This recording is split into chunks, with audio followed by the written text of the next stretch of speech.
Lawyers of the high commanders and military officers who led the US-supported ruthless dictatorships of Argentina, Chile, Uruguay, Venezuela, Bolivia, Peru and Colombia gathered in downtown Buenos Aires at the so-called Forum for Justice, Concord and Freedom.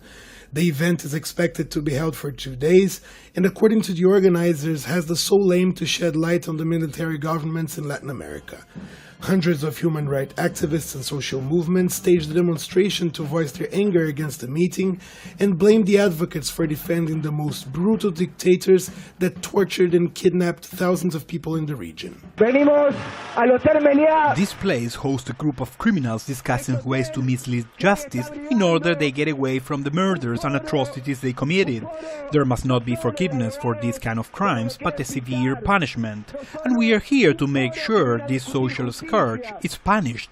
Back in 1974, top commanders from Latin American dictatorships received strategic military training and a hefty economic support under the Condor Operation, which was a US program aimed at providing aid and endorse the military regimes, and that way gain the political control and access the resources of the region. Protesters say the US is still behind the convicted dictators. These people were part of the recent coups in Venezuela and Bolivia. They don't regret what they did. They are not only free but also still financed by the CIA and the Drug Enforcement Agency.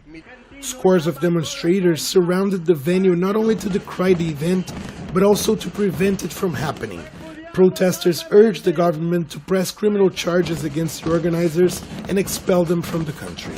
Historical researchers showed that an estimated number of 60,000 people were kidnapped and killed during the Washington-backed Condor operations in the 70s and the 80s. The plan was developed in the US Army School of the Americas and involved 12 countries in the region. Manuel Gifone, Press TV, Buenos Aires.